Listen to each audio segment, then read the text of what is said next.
All right, joining us with more, Deputy Chief for Policy and Homeland Security Advisor Steve. The look on his face is priceless.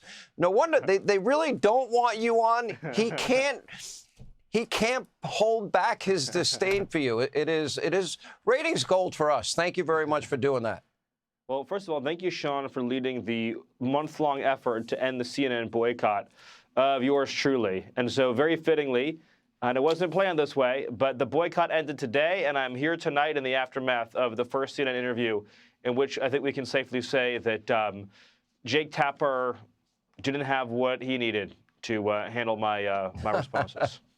I would say that's the case. All right, you are being considered for a more elevated role in managing the post-Maduro Venezuela. The president did say that we got to create a stable country before, obviously, there would be elections and a new leader, correct? Well, one of the lessons we've learned from history, Sean, is that the priority in the aftermath of any kind of change in government in a country, particularly one with a challenging recent past, is stability. So the president very wisely is understanding, and he spoke very eloquently and movingly at the recent press conference at Mar-a-Lago about the bright future awaiting the Venezuelan people. And so his priority right now is on security, prosperity, stability. So he is working round the clock to get Venezuela's oil industry up and running to where it needs to be in a way that only America, and this is very important, only the United States, with our technology, our platforms, our resources can provide. That will bring security to our hemisphere, security to America. It will lower the price of gas, it will lower the price of oil, but it will bring an incredibly bright, predictable, stable future to the people of Venezuela. And so I think it's really exciting when you think about the fact that if we can just deliver this interim period of security and stability, that the citizens of Venezuela are looking at a future that a short time ago they could scarcely imagine, Sean.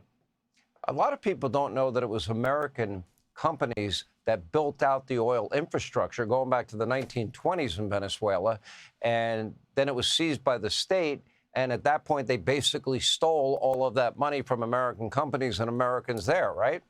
Yes, in fact, it was probably the greatest material theft that had ever been committed against the United States of America in terms of its raw dollar and financial value.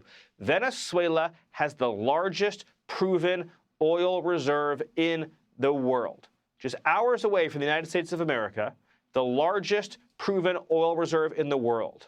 And up until recently, that oil reserve was exploited by our adversaries to fund their ambitions, to fund their militaries, to fund their terrorism.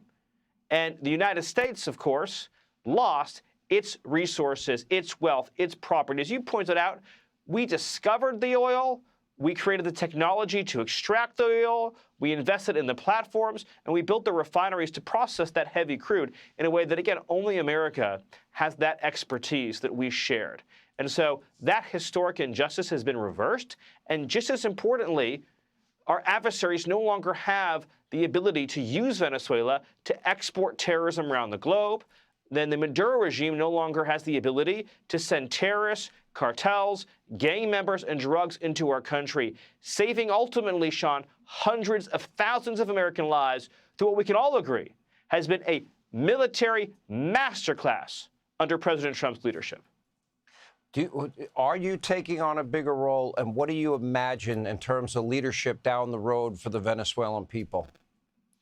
Well, as far as my own role, it's the same as always been. I serve the president, I implement his agenda, and I implement whatever he asks me to do. And right now, we are all working together as a team on behalf of our genius president to make sure Venezuela is stable and secure and make sure America has access to the resources it needs to secure the future for itself.